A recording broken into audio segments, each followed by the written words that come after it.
जब normal delivery करवाई जा रही होती है तो नीचे विजाइनल पार्ट पे छोटा सा कट लगाया जाता है जिसको एपिज़ोटमी कहा जाता है।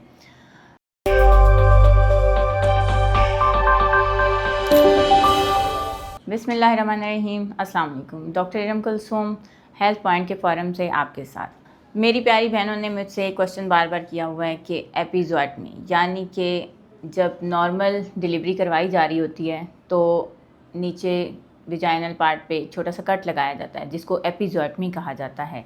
ये नॉर्मली पहली डिलीवरी या दूसरी डिलीवरी में लगाया जाता है और कोशिश ये की जाती है कि इसके बाद अगर हमल हो तो उसमें अगर ज़रूरत ना हो तो नहीं लगाया जाता, लेकिन अगर फिर भी बच्चे का साइज़ अच्छा है, उसकी हेल्थ अच्छी है, गुड साइज़ बेबी है, तो डेफ़िनेटली माँ को प्रोटेक्शन करने के लिए, उसके पेरिनियल मसल्स हैं उनको प्रोटेक्ट करने के लिए कि उसमें कोई टीयर ना आ जाए या कोई और मसला ना हो, पेशेंट ज़्यादा ब्लीड आउट ना करे, उसको गलत जगह पे कोई चीरा ना आ जाए, तो पेशेंट को प्रोटेक्शन के लिए और बेबी भी ईज़िली आउट हो सके, तो उसके लिए थर्ड प्रेगनेंसी में या फोर्थ प्रेगनेंसी में भी अगर इसकी ज़रूरत महसूस हो तो ये एपिज़ोटमी दी जाती है। बहरहाल क्वेश्चन ये था कि एपिज़ोटमी यानी कि इस चीरे के दौरान इसके बाद जब टाँके लगा दिए जाते हैं तो इन्फेक्शन क्यों हो जाता है।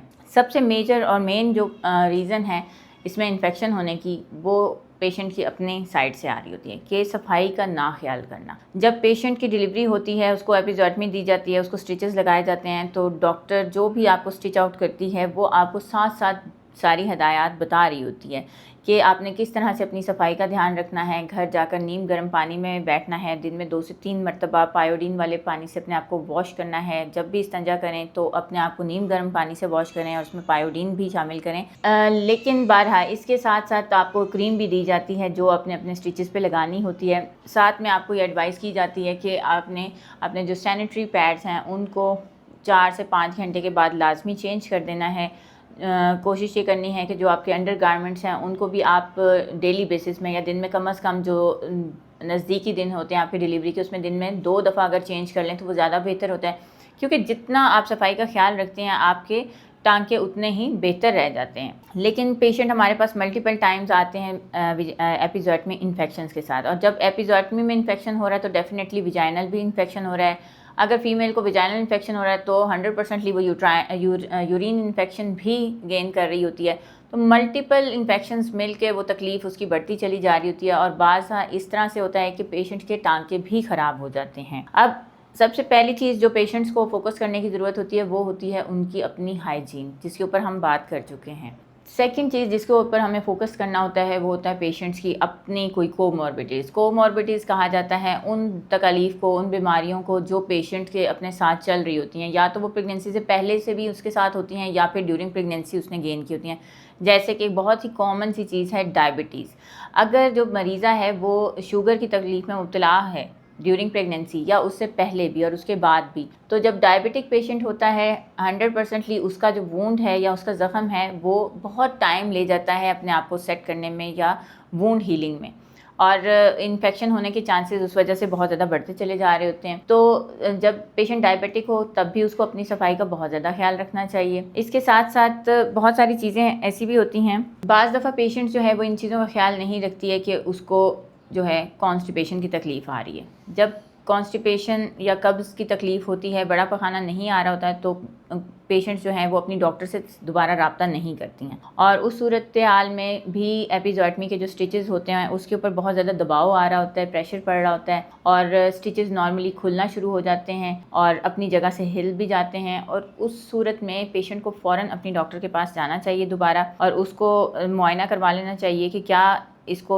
इसी तरीके से बेहतर किया जा सकता है, और या दोबारा स्टिच आउट करने की ज़रूरत है तो फ़ौरन दोबारा स्टिचिंग की तरफ उसको मूव करना चाहिए और अपनी रीस्टिचिंग करवा लेनी चाहिए स्टिचेस की। साथ में अपनी कॉन्स्टिपेशन जो है उसका थोड़ा बहुत इलाज करना चाहिए। अब उसमें डॉक्टर हमेशा अपने पेशेंट को ये हदायत करके भेजती है कि आपको कॉन्स्टिपेशन नहीं होनी चाहिए। कॉन्स्टिपेशन को नॉर्मल डिलीवरी हो चाहे सिजेरियन है, हमेशा आप रिलीव करवा लेना चाहिए। रिलीव करवाने के लिए ज़रूरी है कि आप अपनी डेली रूटीन डाइट में एटलीस्ट नारियल का जो तेल है वो सुबह भी और शाम में आधी चमची जो है अपनी डाइट के साथ उसको लेती रहें। उसमें आपकी जो कॉन्स्टिपेशन है वो ना होने के बराबर होगी। और अनटिल अनलेस अगर आप कॉन्स्टिपेशन का शिकार हो जाती हैं तो बहुत कम मिकदार में कॉन्स्टिपेशन को दूर करने के लिए दवाइयाँ भी दी जाती हैं, अनीमा भी किया जाता है। अगर इतनी सीवियरिटी तक पहुंच जाता है, डेफिनेटली अनीमा करवाने के लिए भी आपको हॉस्पिटल ही आना पड़ेगा। बहुत ही आसान अल्फाज में इसका हल यही है कि आपने अपनी डॉक्टर से रब्ता ज़रूर करना है। एक और मेन रीज़न जो कि विजाइनल इन्फेक्शन की वजह से भी हो सकती है कि आपकी ऐसी एपिज़ोटमी जो है, अगर आपको डिलीवरी से पहले ड्यूरिंग प्रेगनेंसी विजाइनल इन्फेक्शंस रहते हैं और आपने उसको ट्रीट नहीं करवाया ड्यूरिंग प्रेगनेंसी, ड्यूरिंग डिलीवरी, जब आप विजाइनल इन्फेक्शन के साथ डिलीवर होती हैं, ऊपर से एपिज़ोटमी होती है, फिर उसके बाद ब्लीड आउट होती रहती हैं, फिर आप अपने जो है अंडर गारमेंट्स और पैड्स वगैरह या सैनिटरी पैड का इस्तेमाल मुसलसल जारी रखती हैं, तो उसके साथ भी आपके इन्फेक्शन के चांसेस बढ़ते चले जा रहते हैं। अब जो मेन चीज़ें जो हमने इस पूरी बात के दौरान